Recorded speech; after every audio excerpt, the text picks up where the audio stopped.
This is NTV.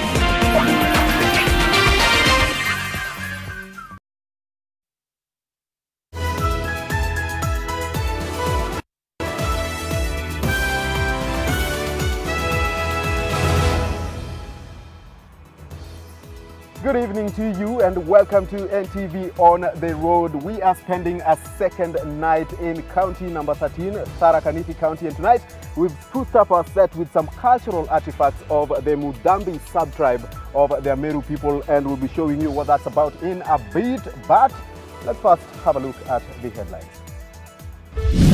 Tonight, governors are no longer playing the waiting game. Ile mchezo iko Senate tunajua, and when we talk sometimes wanasema hao wanataka pesa kwenda kuiba pesa. And as their finances fray, they are stepping up their demands and threats. Mambo imekuwa ni ngumu kabisa. Also tonight, rocking the boat. I was attacked yesterday, and in the presence of ODM Secretary General Sifuna. I'm telling the speaker to leave me alone. Obado's impeachment push hitting a crescendo. Plus, the COVID-19 wave may have hit the peak in Nairobi and Mombasa, but infections could still spike in some counties. And also tonight, the Kicks of the Stronghold edition. NTV is this weekend pitching tent in the county of Tharaka Nithi.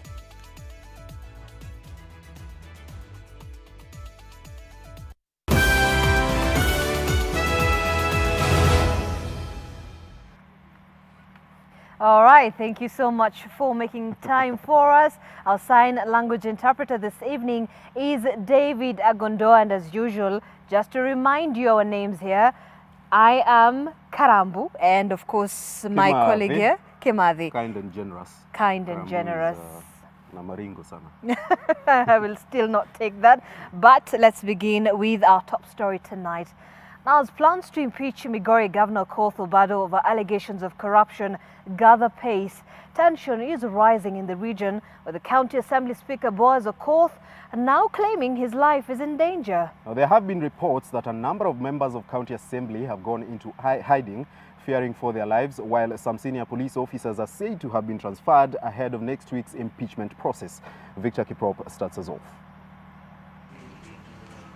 Claims of a nighttime attack on Migori County Assembly Speaker Boaz Okoth are the latest to rock the controversial attempt by ODM to kick out Governor Okoth Obado, who is facing charges over allegations of misappropriation of 73.4 million shillings. I was attacked yesterday, and in the presence of ODM Secretary General Sifuna, and whoever was attacking my bodyguard is allegedly his brother. As a party, we don't tolerate corruption at all.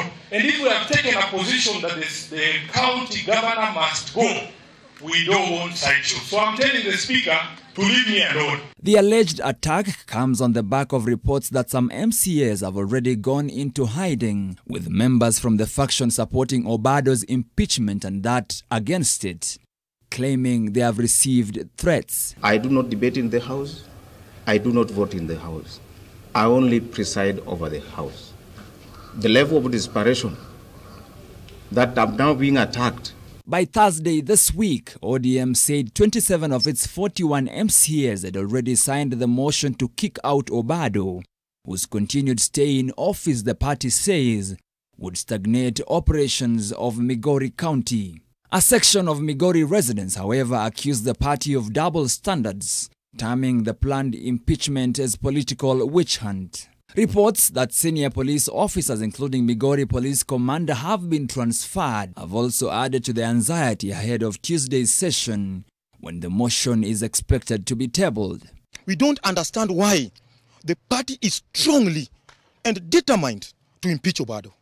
And we are feeling some mischief in this thing. Obado is trying to divert and seek sympathy from the public. Obado is currently facing other charges relating to the murder of a pregnant Rongo University student Sharon Otieno in September 2018. At the second anniversary of her death on Friday, the family said the case has been dragging. I'm only pleading to the government to ensure that Sharon gets justice, because it drags in court, it drags in my mind. When it cannot end in court, it can't end in my mind. Victor Kiprop, NTV. Meanwhile, governors now say they are tired of playing the waiting game as the Senate drags its feet in resolving the stalemate over revenue sharing that has starved counties of cash. Well, the governors are now ramping up their threats to shut down operations in 2 weeks if the Senate fails to reach a consensus in the next sitting. Here's NTV's Zacchaeus Mosame with the details. We can no longer be blackmailed forever. And this is a time, my brother, that you must put your house in order. The Council of Governors Chairman and Kakamega Governor Wycliffe Oparanya came face to face with Senate Speaker Kenneth Lusaka at a funeral ceremony in Namwacha Village, Kandui constituency in Bungoma County.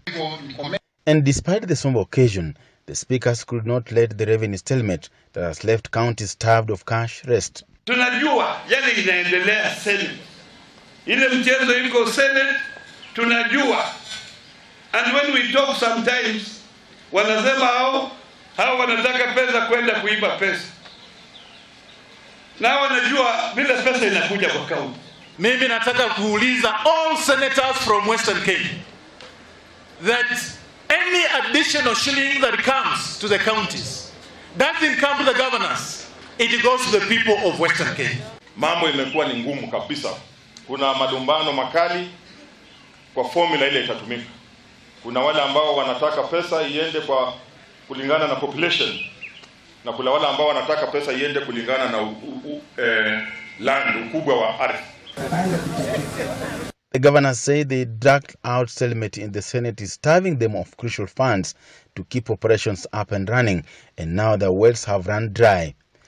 They are now stepping up their demands and the threats if those demands are not met. Ikifika tarehe 17 kama tujapata pesa, mahospitali zote tutafunga. Tutaambia wananchi muende kwa hospitali za binafsi. Wale wafanyakazi wengine muende likizo, muende leave, mkae nyumbani. Kwa sababu Senate imekataa kupitisha pesa. So lakini mimi nilifariki. But I want to assure you, Chair of Council of Governors, kwamba tutafanya kila tuwezavyo kuona kwamba that matter is resolved, na pia tutafute suluhu ili isiwe ni kitu inakuja kurikaa every financial year. Mimi najua hiyo tutatatua. We are also having other strategies to ensure that our counties get money. Devolution CS Eugene Wamalwa is now asking the Senate to set aside their political differences and try again to find a lasting solution to the dispute that not only threatens to cripple county operations, but the concept of devolution. This country is looking at you and the House of the Senate. Tunajua mmejaribu karibu mara 9 kimeumana. Lakini yale malumbano yaliyo kwenye Senate, wanasema fahali wakipigana nyasi ndio huumia. I do not support that idea of the National Assembly interfering in the matter.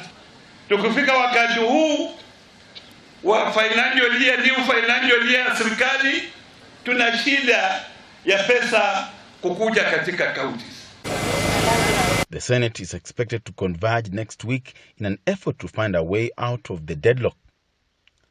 Zacchaeus Mosame, NTV. The Jubilee Party Vice Secretary General Caleb Kositani has called on the party's Vice Chairman David Murathe to resign pending his clearance by investigating agencies over his alleged involvement in the 4 billion shillings KEMSA scam. Well, this just a day after he claimed some allies of the Deputy President William Ruto benefited from the KEMSA deals. Kwa sababu chama yenye inaongozwa na Mheshimiwa Rais na iko naibu wa rais na ni chama kinachotawala na kina chama iko na absolute majority in all houses, we don't want tainted people. Andika barua kesho, hapana resign ile ya mdomo ile ulitudanganya siku ile. Resign for real, chama iendelee, ukiwa cleared urudi. Kama hutakuwa cleared bas, my friend, utapatana na ile inapata watu wakishahukumiwa huko kotini. Meanwhile, Nairobi Governor Mike Sonko now wants the Ethics and Anti-Corruption Commission to go after corrupt cabinet secretaries with the same zeal as governors. Sonko is among governors hounded by the anti-graft body for graft. Now, the EACC has turned the heat on county heads and assemblies mired in graft allegations and chaos and has its sights set on Nairobi County. That's the assembly which now is required to show cause why the EACC should not institute ouster proceedings against them at the High Court. Well, the MCAs stand accused of violating leadership and integrity laws. He spoke at Rata Village in Kisumu County at the burial of former footballer Kevin Oliech. Wale mawaziri hawako above the law. Kuna mawaziri wametajwa kwa kashfa ya ufisadi, wezi, wameiba mabilioni ya pesa.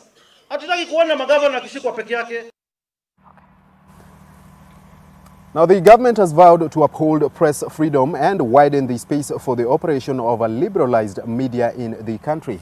Speaking during the unveiling of the Nation.Africa brand on Friday, Interior Cabinet Secretary Fred Matiang'i said the freedom of access to information is safeguarded in the Constitution and will be respected by organs of the state, as Julian Samboko reports.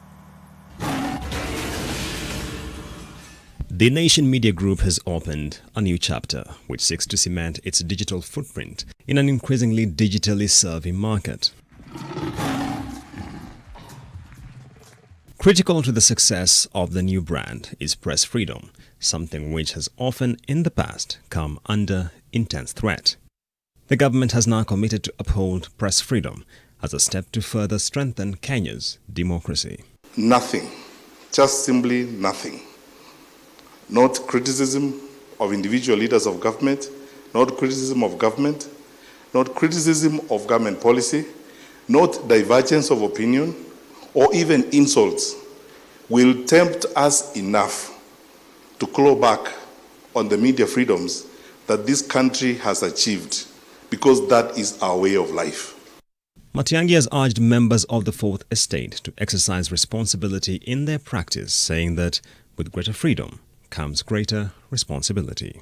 The debate about human rights, freedom of expression, freedom of media, I want my colleagues who are here from the diplomatic corps to understand, for us in Kenya, that's the debate of the yesteryears. The debate for today and tomorrow is responsibility in exercise of those freedoms and those rights. The government has, however, called for vigilance over the misuse of mainstream and social media platforms to spread fake news and fan animosity, especially along ethnic and political lines. Huge gangs of young people are being paid and moved into the blogosphere to now begin what we in the security sector are calling digital vigilante groups that are actually the present-day Mungikis and Sungusungus and all this, with the express intention to attack opponents or those who hold different opinions, to annihilate or sometimes cover up the truth. Nation Media Group, on its part, has committed to remain neutral and bold in its coverage of national and international affairs. We have endeavored to be a champion of the ordinary person in his or her interaction with the government of the day, a voice of the rule of law, and respect for human rights, and a strong advocate for free market economies and emerging African democracies.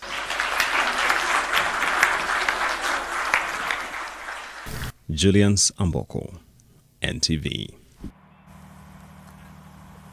Let's now focus on the coronavirus situation in the country.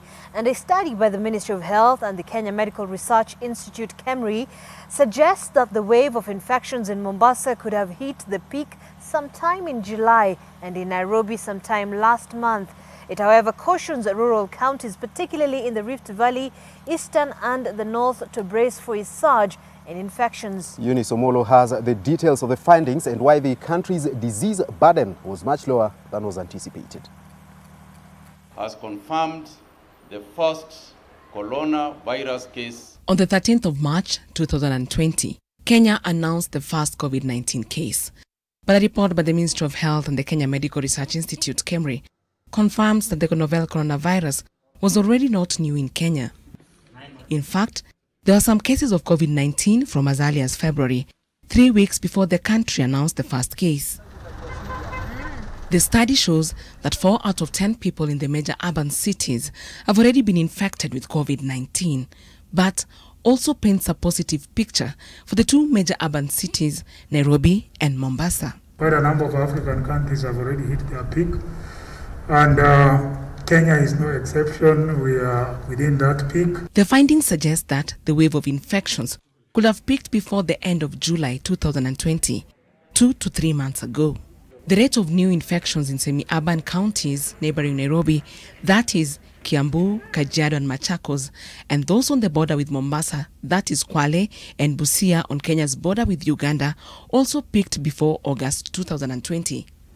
Kwale County, neighboring Mombasa on the Tanzanian border, is predicted to have been the first to reach the peak in May 21st, 2020. The rate of deaths from the disease is also suspected to have peaked in August.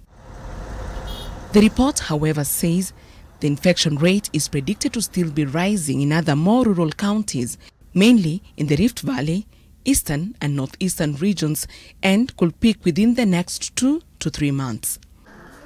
In March, the government moved to shut down international borders, schools, restaurants, bars and nightclubs, and imposed a nighttime curfew to stem the spread of the virus. But the study suggests that the measures have not been as potent since the number of infections was nearing the peak. The study says the rates of infections in Kenya have been quite high, almost comparable to Europe and the US. However, the disease was less severe, with much fewer deaths reported. According to the report published on Thursday, while non-reporting and a younger population could have played a part in this, it also suggests some kind of population immunity against severe COVID-19 in Africa. By the end of December 2020, there will be less than 1,000 deaths in Kenya cumulatively attributed to COVID-19. Of course, we will get another peak if we change things. If we stop doing the things we're doing, we are certainly going to get another peak, and we don't know how high that peak will be. In the last 24 hours, 136 people tested positive for COVID-19 out of a sample size of 3,707. This brings the national count to 35,020. 99 patients have recovered, bringing the total number of recoveries to 21,158. Unfortunately, 5 people succumbed to the virus, bringing the death toll to 594. Eunice Omolo, NTV, Nairobi. It's 17 minutes past 9 p.m. It's time for a fast short breather on NTV on the road. This Stronghold edition live from the Trades Garden in Tharaka Nithi County. And tonight we are wearing some fancy things. What's that? I'm yet to get the name, but I really like, and I think I would probably enjoy dancing in this with these beads. Really nice. So this actually signify a certain ceremony, and we're going to have an elderly from this particular community just to give us an idea of exactly what it means, and of course some of the things that are behind here and what they signify in this community. Let's take a quick break. We'll be back.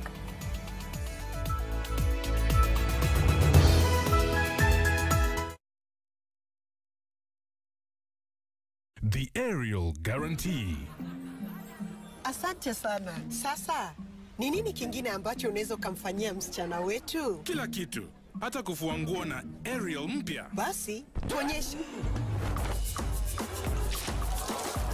Hey, sasa fanya haya madoa yawe sugu zaidi. Sasa tufue kwa kutumia sabuni yako na kutumia Ariel mpya. Ariel sasa inapatikana kwenye pakiti mpya. Unaniamini sasa? Ariel huondoa madoa sugu kwa mwosho mmoja. Ijaribu leo uamini. So vile nasema, wacha nikubatie statistics. Niko na gamia 1500. Tunakuwa drapo gamia na kuwa 6000. 2000 natengeneza leather, natengeneza viatu, wallet, kibeti, nauza hapa, na batia wewe 50%. Wacha niweke credit nikupigie. Namna gani wewe? Hii mambo ya kuishiwa na credit kila saa. Come on. Nunua hiyo simu ya Vodafone. Calling fiber to fiber is 0 shillings per minute. And it is not expensive. Only 2,999 Kenya shillings. Alo hali wa. Hata fadhali hiyo credit ikae ninunue simu basi. Faibika leo na Vodafone for only 2,999 Kenya shillings. It will always be free to call fiber to fiber.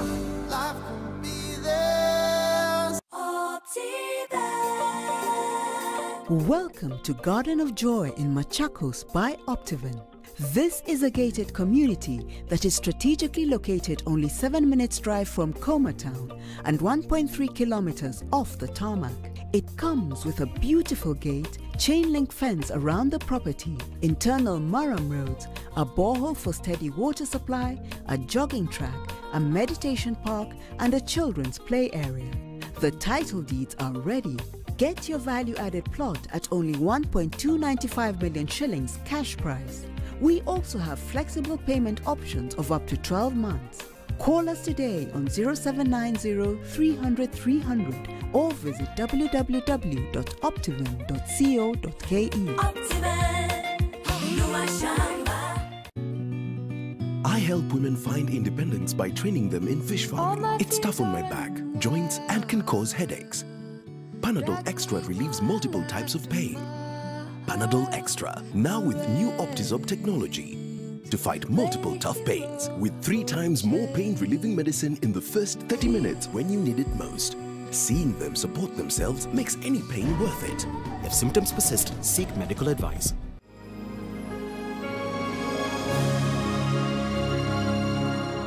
Get your back leg fired up, strong.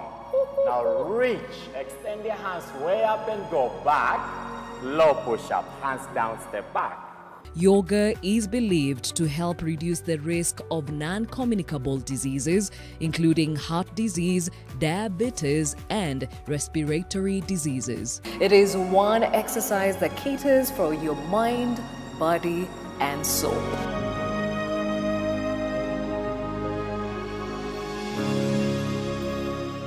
Positive vibes to you, light and peace. Namaste.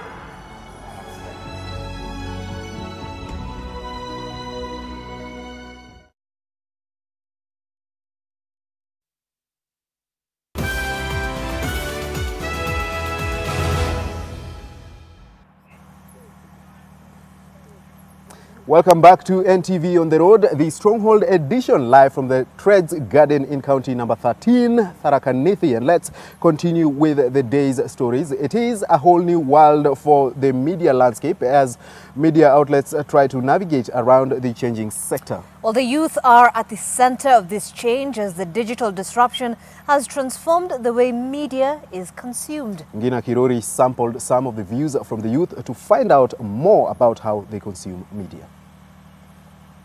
Millennials across the world are characterized by the uptake of technology, meaning a mobile phone like this is fast becoming the method by which thousands of youth are consuming their information and entertainment. Mostly nalingananga na mali news imenipata. Nikinipata kama niko kwa job nitasoma kwa simu, nikinipata nikiwa kwa simu nitanunua magazine, nikinipata nikiwa kejani nitaview kwa TV. Mimi siwezi soma gazeti, juu hiyo time ndio sinanga, but kwa simu inakuanga hizi unaweza access news kila mahali ukiwa na ni cheap kwanza. Sometimes I prefer simu because naweza watch any place. It is undeniable that the digital transformation of the media industry has already begun.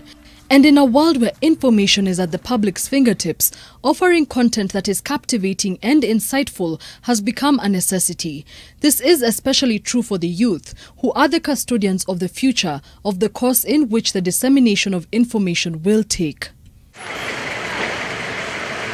In 2017, Geopol research found that Africa has the highest youth population in the world, with an estimated 200 million people aged between 15 to 24 years of age.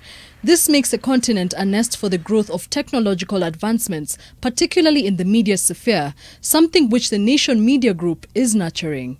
This is our place, and therefore it is right and appropriate that Africa should be our focus from an ideological and from a commercial point of view. The time is now ripe for digital news platforms to empower, inform, and educate the public to adapt to the changing world, all the while maintaining the traditional values of truthfulness and boldness. Gina Kirori, NTV. All right, thanks, Gina, for that report. Now, Nerea Atieno and her family is in mourning after the double tragedy of losing her son and then her husband. Now, what's worse, the body of the son has been held at the Lee Funeral Home for 6 months now due to an unpaid hospital bill, as Nayoma Sampao now tells us. We met Nerea Atieno at her home in Utawala, Nairobi. It's been 8 months of agony for Nerea. At the beginning of the year, her son Isaac fell ill and was taken to a nearby hospital, which referred them to the Nairobi hospital. The doctors established that the 23-year-old was ailing from an undetectable disease. However, his health continued to deteriorate and he was moved to the intensive care unit on 10th February. Nearly 1 month later, he took his last breath on 6th March. Bili yake ilikuwa ishafika 10 million. Plans were made for fundraisers, but just when the first one was about to take place, the president announced stiff measures to combat COVID-19, including a lockdown. On that day, ile arambe ilikuwa ikue, ndio serikali ikafunga all gatherings. Nerea and her husband Franklin started negotiations with the hospital to agree a structured payment plan so they could be allowed to bury their son. After months of negotiation, things took another twist as the husband too died suddenly. Wakati uchunguzi ulifanywa alipatikana ni roho yake iligivin, alichoka. Niko na miili mbili mochari. Kijana amekaa mochari miezi 6. Kama bado hatujui hata tutaelekea wapi. Sasa mzee ndio huyo ametuacha. In addition to losing her son and husband, Nerea has been left with 4 jobless graduates who fully depend on her. Ni shida juu ya shida tu. She has had to keep a strong face for the sake of her 4 children. Huyo mtoto being a last born and a boy, alikuwa mtoto wangu wa roho kabisa. Alikuwa mtoto anajua emotions zangu. Akisikia kuna shida yoyote, ni mimi anaangalia. Ananiangalia, ananitafuta. Ananiambia mami uko sawa. Kila kitu iko sawa, dadi yako sawa. Sasa ametuacha kwa pengo kubwa. Ameniacha hivyo nikakuwa ni kama sikuzaa. Ameniacha kama niko na huzuni kubwa. Na sasa nikifikiria tena hiyo maneno yake ilifanya baba yake akaaga. Nasikia ni kama mtu tena amerudisha. Amenidunga kisu tena pale kidonda ilikuwa iko. Her prayer is that the management of Nairobi Hospital can allow her to bury her son in order to fulfill the promise she made to the husband 2 days before he collapsed and died. Kama wata release body,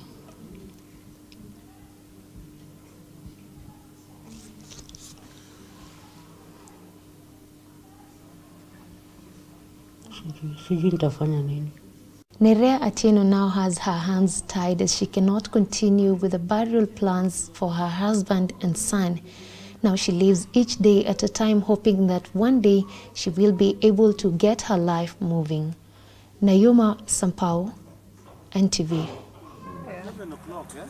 Now, the International Labour Organization and the State Department for Social Protection say most people living with disabilities in Kenya have a difficult time finding gainful employment. Well, most are therefore living in poverty among other challenges, but advancement in technology is slowly changing this narrative by making what was once difficult work much lighter, more so for those living with disability. Now, NTV on the road spoke to one such individual working in harmony with technology.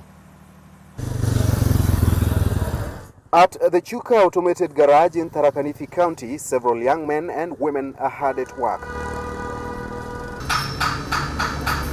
we find James Mugendi lifting and fixing the odds and ends. For someone living with disability, finding gainful employment in a village setting where much is done by hand was a major challenge. Pata kazi kwa mtu anaishi na ulemavu ni vigumu sana, kwa sababu mtu ukiona mtu ukimwambia umfanyie kazi anaona si hautaweza. Nikavumilia mwisho kabisa nikaona customer wangu. A study by the International Labour Organization found that over 10% of the Kenyan population live with disabilities and that a huge number live in poverty due to lack of gainful employment. Automation of car mechanical services here has made work lighter, not just for Mugendi, but also his colleagues. Kuinua gari kutoa njeti mbele nikiwa na wala huko chini na mimi sikutoa watanika vizuri lakini saa hii ni kuinua gari na kutoa sawa. Zamani ilikuwa inabindi akatafuta mtu wa kumsaidia kama kupiga gari jeki ndio aweze kufanya kazi chini, lakini sasa anaendaka mwenyewe, anapatisha gari pale kwa jack, anatengeneza chini kama hana usaidizi wa mtu yeyote. The automated garage has since become a welcome source of livelihood for tens of youth from Tharaka Nithi County. But this is no ordinary station. It also acts as an internship and attachment hub. Zamani tulikuwa watu kama 30 kama hatujatengenezwa hii kibanda ya kufanyia kazi. Lakini sasa watu wameongezeka, vijana wamekuja hapa, tumewafunza kazi, wengine wameenda mahali zingine kufanya kazi huko, lakini kwa sasa hivi hapa tuko watu zaidi ya 100. The sun goes down on this day and Mugendi and his colleagues have earned their keep. It's time to bring down the heavy load, a burden made lighter through technology, in the most unlikely of settings. Now, while I was fixing cars in town, Zeynab Ismail here was having some fun, and this is why the Tharaka people living in this county, culture is an important aspect of their life. And for a community that boasts a rich and diverse heritage, the tales of days gone by are now largely preserved and depicted through song and dance. Indeed, Edmond, and I did join them. So here's a taste of Tharaka music from the Uragate cultural dancers who showed us how matchmaking and marital unions were made in the past.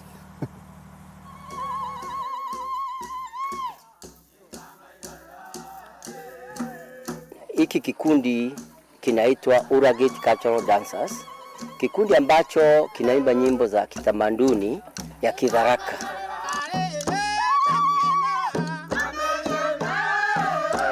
Leo hii tulikuwa tunaimba wimbo wa nchungu. Ilikuwa inaimbwa na vijana ambao wamekomaa, wako tayari kuoa, vijana wa kiume pia wa kike.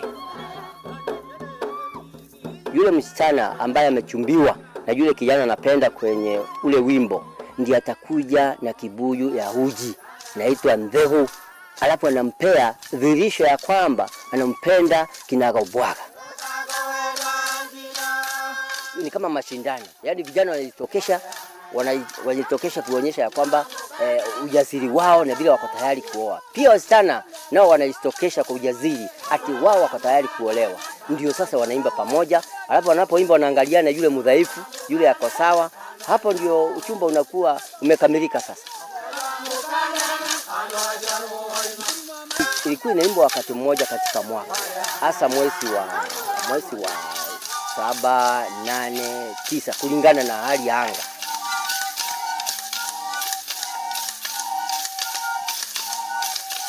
Ndio sasa wanaimba pamoja, alafu wanapoimba wanaangaliana, yule mdhaifu, yule yako sawa.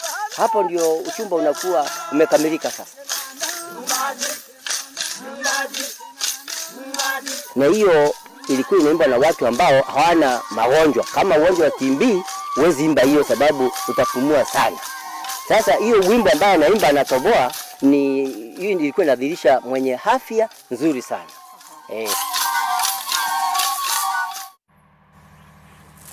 Must have been so much fun that. I tell you, I think my waist has now warmed up for tomorrow. Okay. It's time for another break. Let's talk to this gentleman here, Mr. Mugo, to tell us about the Mudhambe sub-tribe and of course what we are looking at here. Karibu sana bana. Tuambie kuhusu hii sub-tribe ya Mudhambe. Mudhambi subtribe ni sehemu moja ama ni moja ya watu wa Meru ambapo wanaishi katikati ya Mara na Tongo, River Tongo. Tofauti ni nini na the other subtribes? Kuna tofauti sababu ile lugha Mudhambi wanaongea sio ile watu wa Chuka wanaongea. Kuna tofauti ya matamshi ya maneno, na watu wa Mwembe pia kuna matamshi ya maneno ambayo ke Mudhambi ilingani sana, lakini wenyewe wanasikizana wakati wanaongea. Wanasikizana. Hii ni nyumba ya wazee sasa hii. Saa moja tulikuwa na so what are these? Ni nini hizi tuna? Hizi ni vifaa ambavyo zilikuwa zinatumiwa na wazee wakati walikuwa wanataka kukaa kusareheka. Walikuwa wanatengeneza kama ni kinywaji kama pombe, na ilikuwa inatoka kwa asali ambayo walikuwa wamelina kwa katika mzinga wa nyuki. Alafu wanatengeneza pombe wakitumia hizi vifaa. Kwa lugha tunaziita meriki ama kwa Kiingereza ni dregs. Na wakati walikuwa na kunywa, walikuwa naweka kwa pembe kama hizo, wanajaziwa, wanakunywa. Kama hiyo inajazwa, wazee wanakunywa kidogo, na pia mwingine anakunywa na ile ingine mzee anakunywa. Ilikuwa namna hiyo. Hii panga hii ni panga zamani wazee wako wanapanga kama hizi ziko sasa. Lakini walikuwa wanazitengenezea kutoka na vifaa vya miti ama mbao, wanasonga wenyewe. Hii ndio walikuwa wanatumia kukata ama kulima, wakati wanataka kulima ama kuchimba mashimo, walikuwa wanatumia panga kama hii. Wacha nijaribu. Asante sana. Thank you so much. We'll be back with a bit more on what we are looking at here after this break.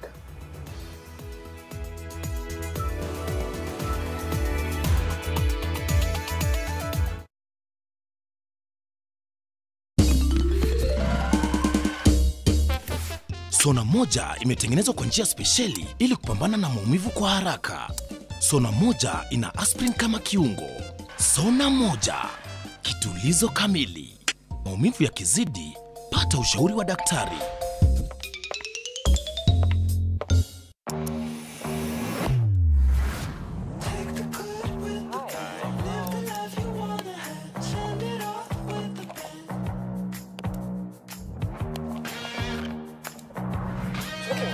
Good.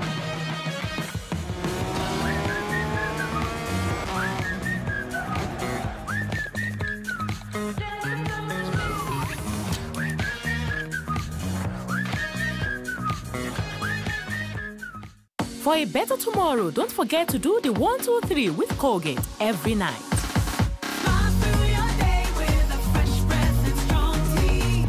Death is inevitable, but that does not mean it's the end for your family. Protect them financially by getting the DTB Last Expense Cover. No need to break the bank when paying for the Last Expense Cover. Enjoy premiums as low as 600 shillings per year. We know death can occur at any time, and that is why we will process all the claims within 48 hours. With the DTB Last Expense, you can cover up to 5 nuclear family members, including parents and parents-in-law.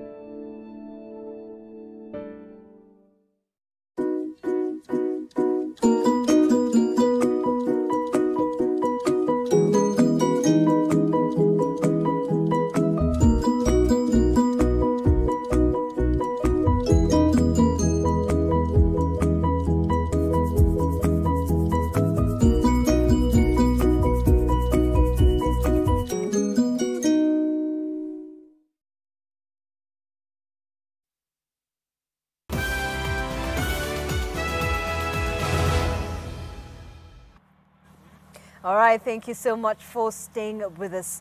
Now, for many in the rural setting, a reliable source of clean water is a major challenge. Such was the story of residents of 2 villages here in Tharaka Nithi County who broke their backs chasing the commodity in faraway lands only to contend with wild animals when they get there. But a project by the county government and the World Bank has brought water closer home and nourished lives, as Kennedy Muredi found out. For Janet Kambura and Christine Kagendo, the journey to the crocodile-infested Tana River was always a treacherous one. In Gatunga Ward, Tharaka North, quenching the thirst was a long-distance affair for generations. Maisha ilikuwa ngumu, juu tulikuwa tunaendea maji Savana. Uko naenda kutoka asubuhi kama saa 10, unarudi saa 3. Tulikuwa tunaenda na hii punda tunaweka funda mitungi 4, halafu nao unaweka mtungi kwa mgongo, na wakati funda inaenda kama inarudi nyuma, njuu ni kupanda. But in 2018, a partnership between the national government, the county government of Tharaka Nithi, and the World Bank will positively turn the fortunes of this village through the Aikumi Rock Catchment project.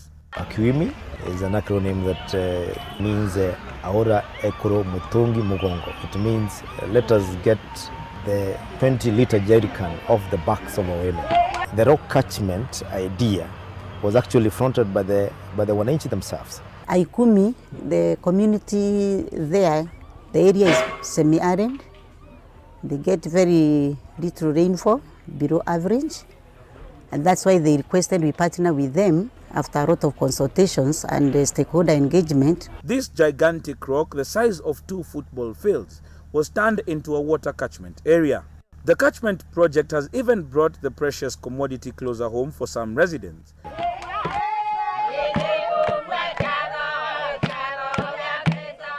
Meaning the trips are shorter, and a smile is now evident on the once troubled faces. Hakuwa nikifurahia bwanangu kwa sababu ni vile tu mwanamke anaweza kuvumilia. Sikuwa nikimpenda, namwambia mimi nachoka. Akaniambia sasa nitaenda kutafuta nani tena. Nikamwambia hata wewe nenda ukazote maji usikie vile nasikia. Hata mimi naumia, niko na watoto na mambo hiyo ingine staki. Sasa akaanzia kuseka. Akaniambia wewe siku moja tu Mungu ataonekana hii mambo jise. Sasa ndio nafurahia sana kwa sababu hata sasa bwanangu anaweza kuseka. Kennedy Muredhi, NTV. That devolution has opened up the countryside and set up rural settings for incredible economic potential is no secret. Here in Tharaka Nithi County, the headache at the beginning was where to set up the county headquarters. And so they settled on a small town in the outskirts of Chuka to house the administrative functions. And as Melita Oletenges now tells us, Kathwana may soon join the League of Regional Economic Hubs. An aerial view of Kathwana municipality some 23 kilometers outside Chuka, an up-and-coming town largely built from scratch as the county headquarters of Tharaka Nithi County. The advent of devolution set this tiny town on a new course. What was once only a dusty sleepy market center is now growing and growing. Unaweza kuja na kiatu yako na isikata vumbi, unaweza tembea na pikipiki vizuri. Na watu wanashukuru kutembelea mahali pasafi. Naweza nikashukuru kwa hii barabara kwa sababu hii barabara inatusaidia kutoka hapa mpaka kwa ofisi. But this growth requires some order, and so the county government imposed a moratorium on new structures pending the completion of an urban development plan. The importance of planning was to be able to put proper structures in place so that the future investment and investors can be able to have an ordinary town with things which flow nicely. Marketplaces such as the Kaanwa and Itogororo market within the municipality are already operational. Other requirements such as reliable clean water are also in the pipeline.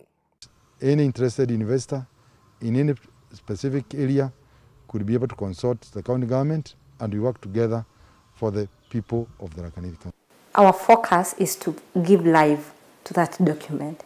And for us to give life to that document is to implement the plan.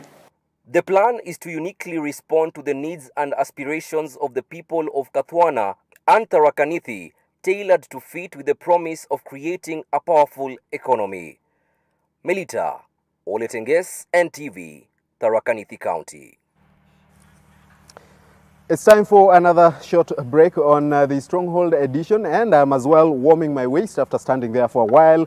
And this Bonamugo is, I saw this when I was growing up in the village, and they're usually for elders. Yeah, ni wazee. Kazi gani? Cha wazee ambacho walikuwa na beba wakati wanaenda kwa mikutano ama ukienda mahali wazee walikuwa nakutana, badala ya kwenda kutafuta maawe ukalie, ulikuwa unaenda na kiti chako unakalia. Kila mzee alikuwa na paswa kuwa na kiti kama hicho, kila alikuwa anaenda nacho. Kama hii nayo ni ngao, wakati kulikuwa na vita wazee walikuwa naambia vijana na wazee wengine wa kila mzee atengeneze ngao yake, na hiyo rungu ni ya kupiga adui. Sasa wakati adui naye atakurudishia na wewe unajikinga na hiyo ngao. Hii ndogo hii. Hiyo ndogo hiyo ulikuwa unajikinga nayo. Badala kugongwa uso ama mwili, wanagonga kwa ngao na huku wanaumizwa. Mambo ya security hapa. Na security nayo, wakati maandui walikuwa mechacha zaidi, wakiwa mbali walikuwa narushiwa mishare, wanadungwa na mishare mpaka huko ili wadungwe, na wakidungwa wala watakapatikana bahati mbaya wape wengine watoroke. Walikuwa natumia uta na mishare, na mishare ilikuwa inaweka kwa hiki kifaa ambacho ulikuwa unatoa ukiwa umekifunga hapa mgongo, kwa mgongo namna hii. Ulikuwa unafunga hivi na mshale yako hapa. Ulikuwa unafunga ikiwa unatoa huku ndani, alafu unaweka kwa uta namna hii, alafu unavuta, unaendelea unaweka hivi, alafu unarusha huko, alafu namna hiyo. Ilikuwa mambo ya security. Kiti inakaliwa na wazee pekee, sio vijana. Hiyo ilikuwa ya wazee, kwa sababu wazee wamezeeka na hawatakuwa na nguvu ya kusimama kwa muda mrefu. This is what it looks like. You carry this to a meeting and it's quite heavy, by the way. Zingine zilikuwa nyembamba kidogo. Okay. Thank you so much. Thank you so much, Banamugo. We are still here on the Stronghold edition. We are taking a quick break. We'll be back with more. Stay with us.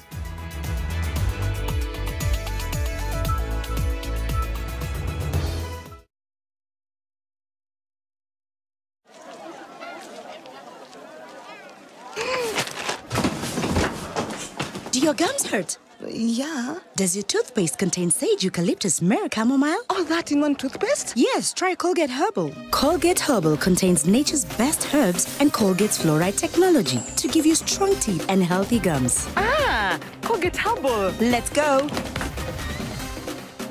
Colgate Herbal for strong teeth and healthy gums naturally. Helen Paul. Hello, madam. Would you like to join us on this mission? Yes, but how? Just one question for you. How do you keep your toilet clean? I use regular detergent and bleach for washing and removing yellow stains. I've been using it for years. Oh, madam, the regular detergents and bleach are used for washing clothes. To disinfect your toilet properly, you need Harpic 10X. It is specially made for germs and stains removal. Harpic's thick formula settles on stains and gives 10 times better cleaning compared to regular detergents and bleach. Wow, now I'm convinced, Helen Paul. Really? Yeah. Now that she's part of the mission, the next house is yours. We all are looking for products to protect ourselves from viruses, but not all products protect us. Did you know that using Dettol soap and water protects against viruses? Many viruses are surrounded by an envelope with receptors that enable them to enter a human cell and cause infection. Dettol soap destroys the outer layer of the virus and effectively removes it. Protect your family from the spread of viruses with Dettol. Dettol cleans and is now tested and proven to be effective against COVID-19 virus. This has been Medivax for Dettol. The county government of Kajiado, with the approval of His Excellency Joseph Olelenku, would like to notify all landowners in Kajiado County to take advantage of the ongoing 100% waiver on outstanding land rates penalties, which will end on 15 September 2020. The county government will institute the necessary measures to recover all unpaid rates and penalties. Payments should be made through the respective sub-county offices or through a banker's check or direct transfers.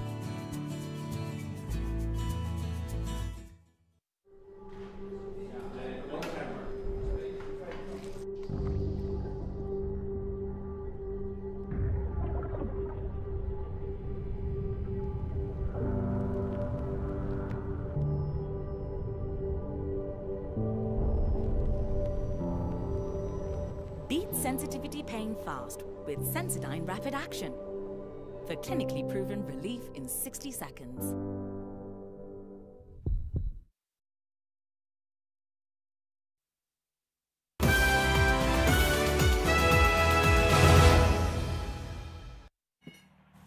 All right, thank you for staying with us. Now, every first Saturday of September, the world takes some time to consider the ecological importance of a bird of prey that is otherwise mostly dismissed with a shudder, the vulture.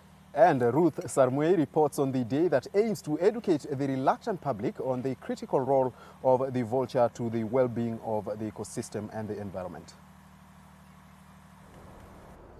It's safe to say that vultures have a pretty bad reputation. These scavengers are traditionally perceived as representing death and decay. Sadly, this stereotype has some negative consequences. The bird, which many find unattractive due to their bald heads, is now under threat. They have been poisoned and killed with little regard to their contribution to the food chain. Vultures are critical to the ecosystem as they devour carcasses of animals, thus keeping the environment clean and therefore limiting the spread of deadly diseases to other wildlife or even humans. The birds are said to also aid in catching poachers. The birds first locate the remains that have been left by poachers and they circle above the dead animal before devouring it. Kenya has 8 of 15 species found in the world. 4 species are critically endangered, 2 are endangered, 1 is near threatened, and 1 is of least concern. Besides poisoning, the bird's population is reducing due to habitat fragmentation as a result of the decline in food. People whose animals were killed by, let's say, lions, they would poison the carcass, and then the vulture eats and it becomes collateral damage, then they die. 61% of these vultures are lost due to poisoning, 29% are killed because of traditional medicine, 9% due to electrical infrastructure, and 1% killed for food. The government says there is need to create awareness on communities living in and around conservation areas on the importance of vultures, that is, nature's garbage collectors, to save them from imminent extinction. Ruth Sarmui, NTV. All right, very interesting report there by Ruth Sarmui. And we're going to take a very short break again here. Watson Karum will be back with the sports news. But before that, Mr. Mugo is here also with us, and he's just going to give us a bit of a taste of a Mudambi folklore.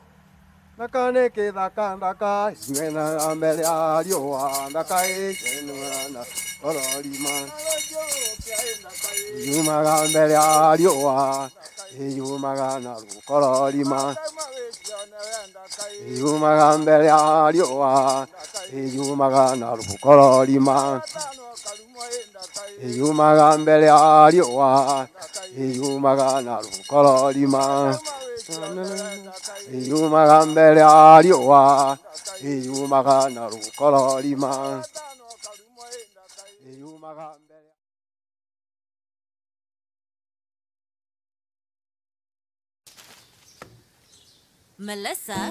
Mom, it's Dad's birthday today. I'm giving him a party just like he gives me. Nothing makes a mother more proud than seeing her child growing up. But I know that as she learns to care for others, she'll face even more germs and the risk of illnesses. That's why you need strong Dettol protection. Just 1 cup of Dettol protects your home and family from up to 100 illness-causing germs. Growing up needs Dettol protection.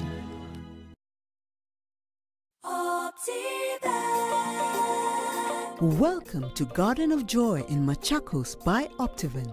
This is a gated community that is strategically located only 7 minutes drive from Koma Town and 1.3 kilometers off the tarmac. It comes with a beautiful gate, chain link fence around the property, internal Maram roads, a borehole for steady water supply, a jogging track, a meditation park, and a children's play area. The title deeds are ready. Get your value-added plot at only 1.295 million shillings cash price. We also have flexible payment options of up to 12 months. Call us today on 0790 300 300 or visit www.optiven.co.ke.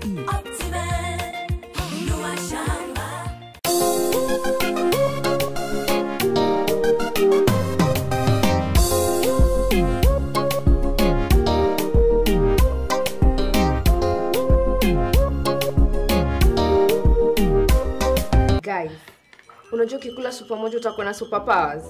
Let me try. Jiamini. Wow. Indomie, now available in chicken, beef, and super mojo. Giamini.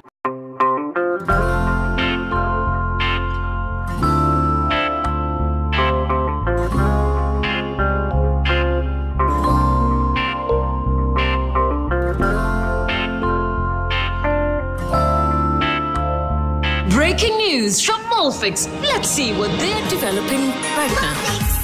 Pants is just for me. It really feels very comfy. Morphix pants with anatomic fit technology. New Morphix pants, an invention from babies for babies. You should also try Morphix. From far with you. I even gifted you a magnificent house. Rosa, it's the thought that counts. Please help me. When it comes to fever, you need to be both. Panadol Baby and Infant starts to work on fever in 15 minutes and is gentle on the tummy. Panadol Baby and Infant, tough on fever, gentle on your child.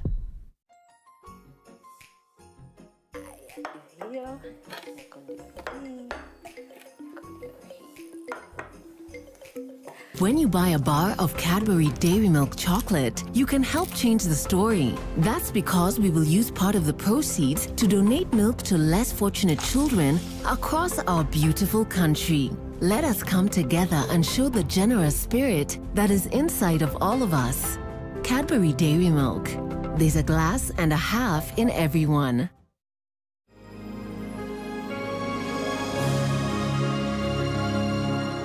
Get your back leg fired up, strong.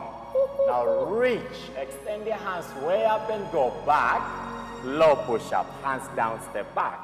Yoga is believed to help reduce the risk of non-communicable diseases, including heart disease, diabetes, and respiratory diseases. It is one exercise that caters for your mind, body, and soul.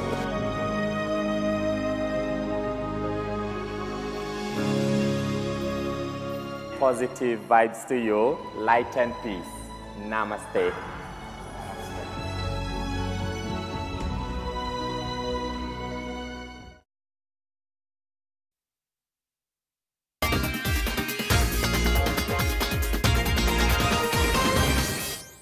Welcome to NTV Sport. I'm Watson Karuma. Now, amidst the gloom brought about by the coronavirus, Kenyan athletes continue to give us hope and a good cheer. The cheer earlier today was from Perez Jepchirchir, who shattered the World Half Marathon record in the Czech Republic. Here's the action. The sweet sound of the national anthem. Synonymous with success in athletics. Double success in Prague early Saturday. The 26-year-old Perez Jepchirchir broke away from a small field of runners after about 20 minutes at the 16.5 lap course in the Czech capital's Letna Park.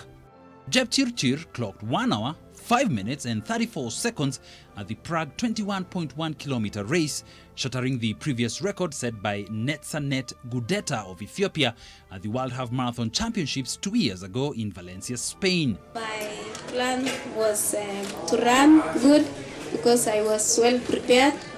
Yeah. In the men's race, 2019 Little Half Marathon champion Kibiwot Kandie led fellow Kenyans Philemon Kiplimo and Benson Kipruto to a 1-2-3 finish. I am very happy that I managed to run alone the 11 kilometers and resisted the scorching sun, but all in all, I thank God for giving me the energy and power to manage to complete the race. Now, the Olympic gold medalist in the 1500 meters, that is Faith Chemgetich Kipyegon, won her second Diamond League event this season in Brussels last night. The 26-year-old won the 1000 meters race after clocking 2 minutes and 29.92 seconds. Chemgetich was attempting to beat the world 1000 meters record of 2 minutes and 28.98 seconds set by Russia's double Olympic champions Svetlana Mastakova in 1996. Esther Guerrero of Spain was second as Canadian Lindsay Butterworth finished third. Meanwhile, four-time Olympic champion Mo Farah broke the 1-hour world record on his return to the track. Farah ran 21,330 meters, bettering the old record of 285 meters, I beg your pardon, that was set by Haile Gebrselassie in 2007. Earlier, Netherlands Sifan Hassan set a new world record in the women's race. Her 18,000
not allowed to go this summer, 33-year-old Messi can negotiate with other teams from January 1st and leave for free when his contract expires in July.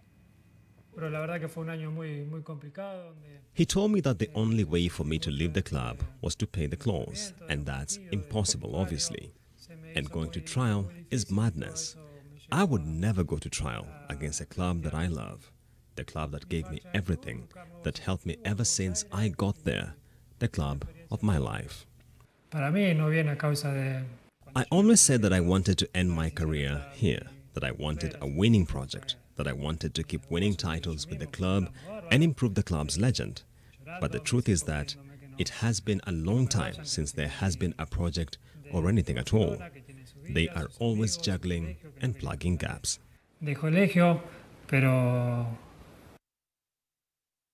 Quite a dramatic turn of events there between Messi and Barcelona. Now, it only gets interesting in Africa. Really interesting. After winning the Africa Cup of Nations 3 consecutive times back in 2006, 2008 and 2010, Egypt kept the trophy. Now, that prestigious trophy is missing. The Egyptian Football Association has launched an urgent investigation regarding the disappearance of the original Africa Cup of Nations trophy. They have even set up a 5-member committee that discovered, after they discovered the disappearance alongside other cups and medals. And an investigation is now ongoing. Only in Africa.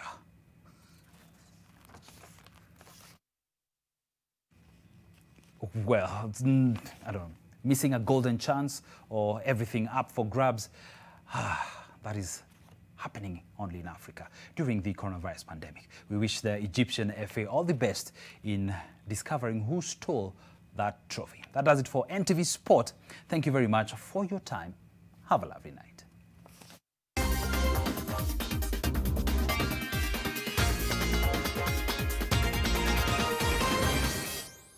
All right, thanks Watson Karuma there for the sports news, and it's a wrap for us here on the Stronghold edition, the second day, by the way. But tomorrow we'll be finalizing our our stay here, and we've actually learnt a lot, and we have the Muzambi community right behind us. They'll be giving us a taste of the music as well. From me and from David Agondo, sign language interpreter, my name is Zeynab Karambi Ismail. My name is Edmond Kimathi. Nyabola. Was that the right pronunciation? Yes, Kimathi. Kimathi. Kimathi. All right, take it away. All right. Take it away.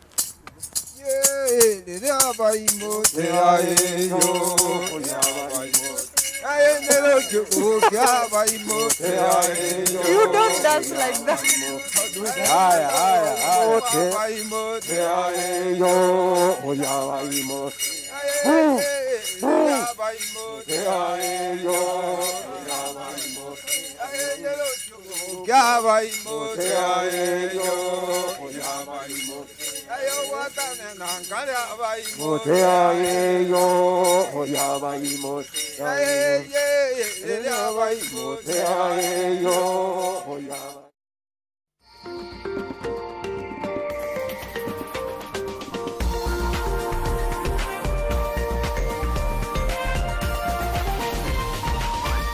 This is NTV.